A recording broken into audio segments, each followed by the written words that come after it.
সবাইকে স্বাগত জানিয়ে কার্শিয়াংয়ের দুর্দান্ত একটা নতুন ভিডিও নিয়ে উপস্থিত হয়েছি আমি সংযুক্তা।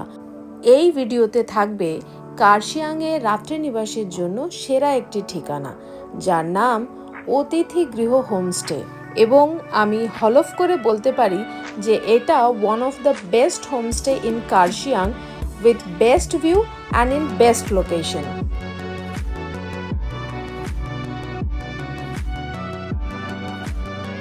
এই হোমস্টে থেকে গিদ্দা পাহাড় ভিউ পয়েন্ট এবং নেতাজি মিউজিয়াম একদম পায়ে হাঁটা ডিস্টেন্স।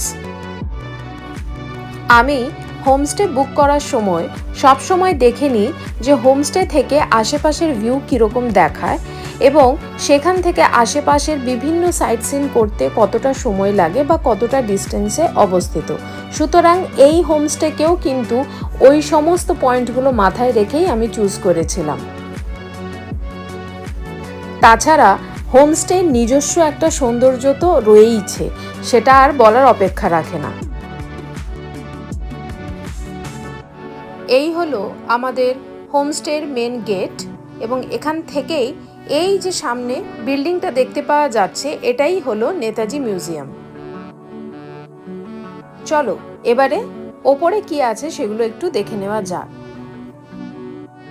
তার সাথে তোমাদের জানিয়ে রাখি যে গ্রাউন্ড ফ্লোরে এনাদের রয়েছে 2টি রুম এবং ওপরের তলায় অর্থাৎ ফার্স্ট ফ্লোরে রয়েছে 3টি রুম, যার মধ্যে আমরা একটি রুম নিয়েছিলাম। এই হচ্ছে এনাদের ব্যালকনি এবং ব্যালকনি থেকেও কিন্তু দেখতে পাচ্ছ নেতাজি মিউজিয়াম দেখতে পাওয়া যাচ্ছে। এরপর আমরা রওনা দিয়েছি আমাদের রুমের দিকে। 3 নম্বর রুম হচ্ছে আমাদের এখানে একদম লাস্ট কর্নারে আমি রুম নিয়েছিলাম। কর্নারে রুম হওয়ার একটাই সুবিধে, কেউ ডিস্টার্ব করবার থাকে না।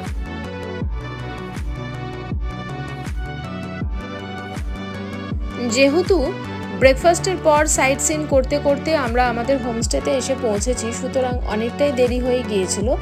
আর আগে থেকেই আমি ওনাদের ফোন করে জানিয়েছিলাম যে আমরা যে টাইমে পৌঁছবো সেই টাইমে যেন আমাদের লাঞ্চটা রেডি করা থাকে। তাই আমরা সবাই এখন লাঞ্চ করতে বসছি। দেখা যাক লাঞ্চে আমাদের জন্য কি আসছে।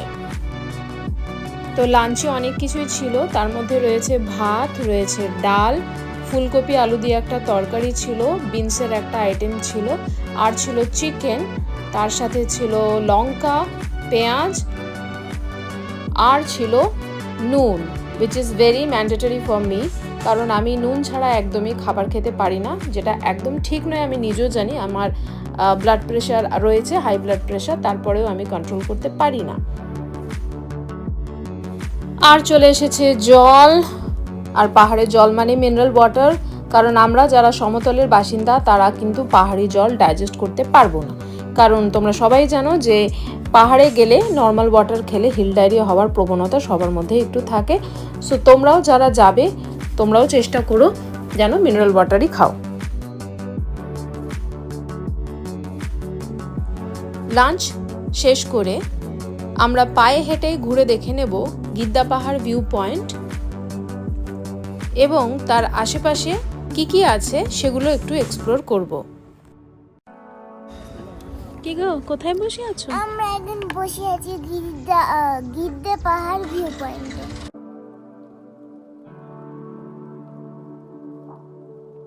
এই হলো কার্শিয়াংয়ের বিখ্যাত দ্য ভেরি ফেমাস গিদ্দা পাহাড় ভিউ পয়েন্ট। এখান থেকে পুরো পাহাড়টা খুব ভালোভাবে দেখে নেওয়া যায়।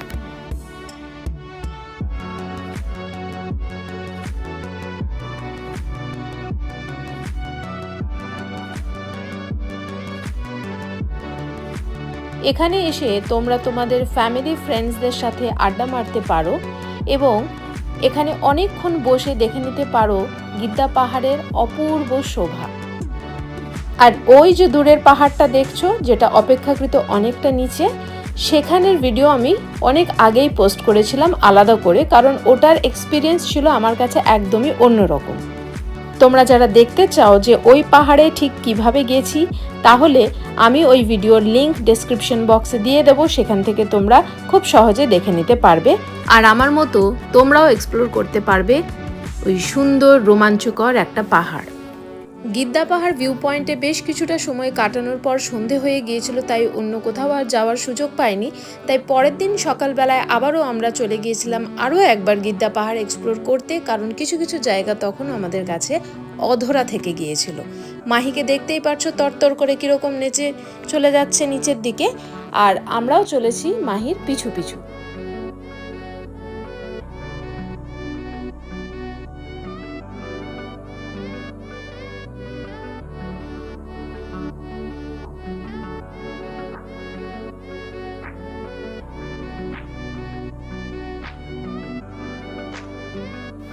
এখানে গিয়ে একটাই গান মনে পড়ছিল, আহা কি আনন্দ আকাশে বাতাসে।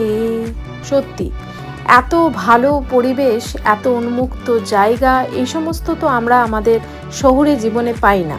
তাই এরকম জায়গা যখনই চোখের সামনে দেখতে পাই, মনটা কিরকম নেচে ওঠে।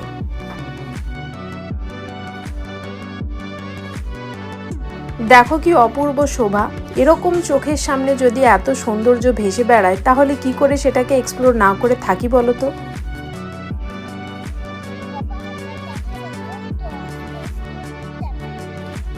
একটু একটু করে আমরা এগিয়ে চলেছি আমাদের চাঞ্চল্যকর অভিজ্ঞতার দিকে। হঠাৎ করে মাকে দেখলাম চা বাগানের মধ্যে গিয়ে একেবারে চা পাতা তোলার জন্য রেডি। যেন মনে হচ্ছে সকালে গরম গরম চাটা ওই চা বাগানের দুটি পাতা একটি কুড়ি তুলে নিয়ে এসে আমাকে খাওয়াবে এবং নিজেও খাবে।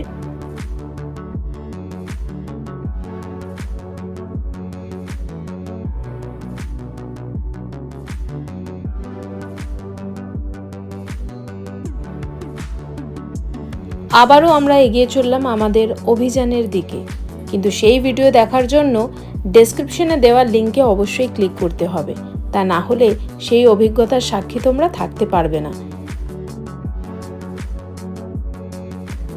আস্তে আস্তে চোখের সামনে পুরো পরিবেশটা বদলে যেতে দেখলাম সবুজ চা বাগানে ঘেরা পাহাড়গুলো হঠাৎ করে মেঘে ঢেকে গেল।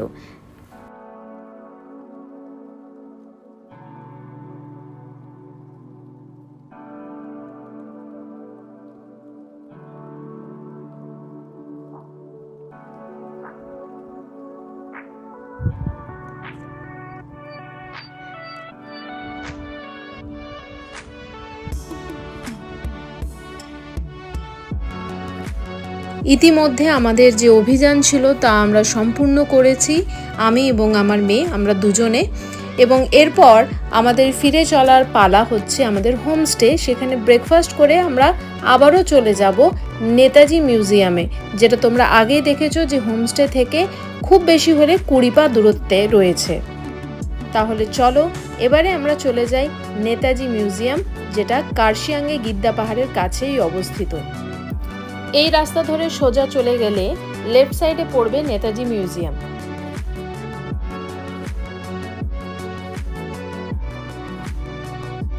এবারে আমরা যাচ্ছি নেতাজি মিউজিয়ামে। এটাই রাস্তা নেতাজি মিউজিয়াম যাওয়ার। আর এই দেখো, এটা ছিল আমাদের হোমস্টে, আর এই হচ্ছে নেতাজি মিউজিয়াম আসার রাস্তা। সো এখন যাচ্ছি আমরা, এই রাস্তা ধরে যাব।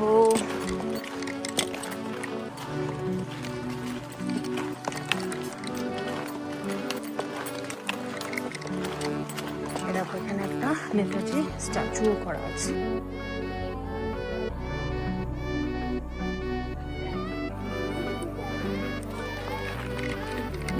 এই কত অর্কিড গো, বাহ, এখানে অনেক অর্কিডের গাছ আছে। তো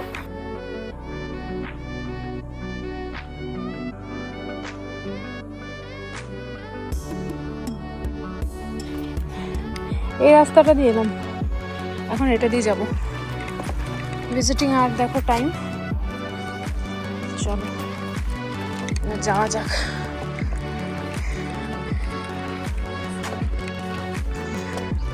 এই জায়গাটা আসার সময়ই যেন কিরকম একটা ফিলিং হচ্ছে। আমি একটু নেতাজি পন্থী আর কি, তাই মিউজিয়ামটা এসে একটা আলাদাই অনুভূতি হচ্ছে। এখানে যে গাছটা দেখতে পাওয়া যাচ্ছে, গাছটার নাম ক্যামেলিয়া ট্রি। আর এটাকে কে রোপণ করেছিল সেটা জানো? শরৎচন্দ্র বোস, অর্থাৎ নেতাজির দাদা 1934-এ এই গাছ এখানে রোপণ করেছিলেন। এবারে আসি এই বাড়ি সম্পর্কিত কিছু ঐতিহাসিক ঘটনা বা কাহিনীর কথায়। কার্শিয়াং থেকে মাত্র 3 কিলোমিটার দূরে গিদ্দা পাহাড়ে অবস্থিত নেতাজি সুভাষচন্দ্র বসুর রয়েছে এই বাড়ি। বর্তমানে এই বাড়িটিকে একটি মিউজিয়াম রূপে গড়ে তোলা হয়েছে। কার্শিয়াংয়ে নেতাজির স্মৃতি বিজড়িত বাড়িটিতে ঐতিহাসিক চিঠি ছাড়াও রয়েছে নেতাজির অনেক ছবি। নেতাজি এখানে এসে মর্নিং ওয়াক করতে বেরোতেন, তেমনটাই শোনা যায়। নেতাজির বড় ভাই স্বাধীনতা সংগ্রামী শরৎচন্দ্র বসু 1922 সালে তৎকালীন আসামের deputy superintendent of police Peter লেসলির কাছ থেকে এই বাড়িটি কিনেছিলেন। বাড়িটি 1996 সাল পর্যন্ত বসু পরিবারের অধীনেই ছিল, কিন্তু 1997 সালে এই বাড়িটি পশ্চিমবঙ্গ সরকার সংস্করণের কাজের ভার নেয়। 2000 সালে বাসভবনটি একটি নতুন করে মিউজিয়ামে রূপান্তরিত করা হয়। নেতাজি এই বাড়িতে বসে হরিপুরা কংগ্রেসের ভাষণ লিখেছিলেন। তিনি এখান থেকে গান্ধীজি এবং জওহরলাল নেহেরুকেও চিঠি লিখেছিলেন। তিনি এই অঞ্চল থেকে অনেক গুরুত্বপূর্ণ রাজনৈতিক চিঠি পাঠিয়েছিলেন। নেতাজির লেখা সমস্ত চিঠি এখানে যত্ন সহকারে সংরক্ষিত রয়েছে। ওই মূল্যবান ঐতিহাসিক চিঠিগুলি ছাড়াও কার্শিয়াংয়ের গিদ্দা পাহাড়ের এই ঐতিহাসিক বাড়িতে তার অনেক ছবি রয়েছে। নেতাজি এখানে তার প্রাতঃ ভ্রমণে যেতেন, সেটা আগেও বলেছি। পাগলাঝোড়ায় পাহাড়ি ঝর্ণার মধ্যে দিয়ে নেতাজির প্রাতঃ ভ্রমণের একটি ছবিও রয়েছে। বসু পরিবারের সদস্যদের সাথে নেতাজির অনেক ছবি এখানে দেখতে পাওয়া যায়। এছাড়াও নেতাজির ব্যবহার করা খাট, ড্রেসিং টেবিল এবং বিভিন্ন রকমের টেবিল তো রয়েইছে, তার সাথে রয়েছে আর্ম চেয়ার, সবই এখানে খুব সুন্দরভাবে সংরক্ষণ করে রাখা রয়েছে। 2000 সালের 23 এপ্রিল পশ্চিমবঙ্গ সরকারের উচ্চশিক্ষা মন্ত্রী এই মিউজিয়ামটি উদ্বোধন করেন। বর্তমানে এই মিউজিয়ামটি Himalayan language and culture research institute হিসেবেও কাজ করেন। আর এই হচ্ছে সেই আরাম কেদারা। রয়েছে বিভিন্ন ফার্নিচার, বিভিন্ন ছবি রয়েছে, সবটাই খুব সুন্দরভাবে এখানে সাজিয়ে গুছিয়ে রাখা আছে। এখানে রাখা রয়েছে নেতাজির সেই বিখ্যাত ইউনিফর্ম। বিখ্যাত এই কারণেই বললাম, কারণ আমরা ছোট থেকে নেতাজিকে এই ইউনিফর্ম পরা ছবিতেই কিন্তু দেখেছি। নেতাজির এই ইউনিফর্ম দেখে সত্যি মনের ভিতর কিরকম যে অনুভূতি হচ্ছিল, কি শিহরণ জাগছিল মনে, তা ভাষায় প্রকাশ করা যায় না। রয়েছে নেতাজির বুটও। সবকিছুই নেতাজির সাথে সম্পর্কিত, সবকিছুই নেতাজির। ভাবতেই কিরকম গাটা শিউরে উঠছে যে আমরা আমাদের স্বাধীনতা সংগ্রামী বীর যোদ্ধা নেতাজি সুভাষচন্দ্র বসুর বাড়িতে এসে উপস্থিত হয়েছি।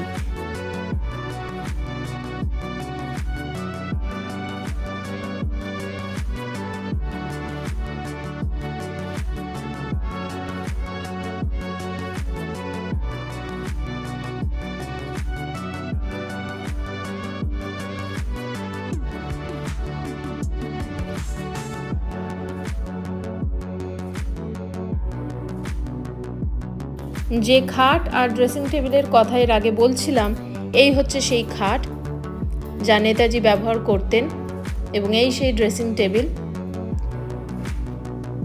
যা বসু পরিবারের অনেকেই হয়তো ব্যবহার করেছেন।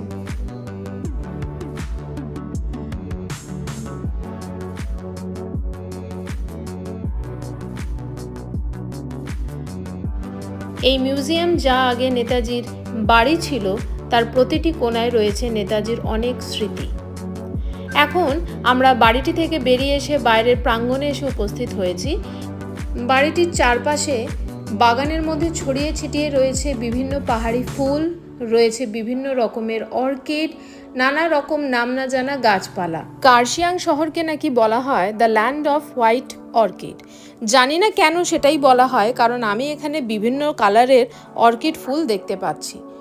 এটা একটা দেখতেই পাচ্ছি ক্যাকটাস জাতীয় কোনো গাছ, যার মধ্যে সুন্দর হলুদ রঙের ফুল ফুটে রয়েছে।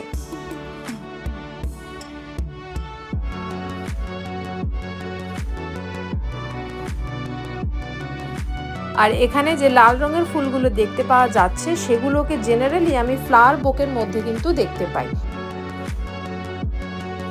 মিউজিয়াম ভ্রমণ আমাদের এখানেই শেষ হচ্ছে এবং এরপর আমরা এখান থেকে স্ট্রেট অ্যাওয়ে চলে যাব নিউ জলপাইগুড়ি স্টেশন। সেখান থেকে বন্দে ভারত ধরে আবারও আমরা আমাদের বাড়ির উদ্দেশ্যে রওনা দেব। তাহলে আজকের ভিডিও এই পর্যন্তই রইল। যারা এখনও পর্যন্ত আমার চ্যানেলকে সাবস্ক্রাইব করোনি তাদের উদ্দেশ্যে বলি, এরকম সুন্দর সুন্দর ভিডিও দেখার জন্য চ্যানেলটিকে অবশ্যই সাবস্ক্রাইব করো। আমার ভিডিও যদি তোমাদের ভালো লেগে থাকে তাহলে অবশ্যই একটা লাইক প্রেস করো আর সাবস্ক্রাইবের পাশে থাকা বেল আইকনে প্রেস করো, যাতে আমার পরবর্তী যে কোনো ভিডিও আপলোড করার সাথে সাথে তা পৌঁছে যায় তোমাদের কাছে। সবশেষে একটাই কথা বলি, সবাই সুস্থ থেকো, ভালো থেকো আর প্রচুর প্রচুর মেমোরি কালেক্ট করো, কারণ জীবনটা আমাদের খুবই ছোট। আমাদের জীবনটাকে উপভোগ করে বাঁচতে হবে, দিন যাপনটা আমাদের জীবন কাটানো নয়। আজকের জন্য ভিডিও রইল এইটুকুই। আজ আসি, আরও অন্য কোনো দিন দেখা হবে। টাটা।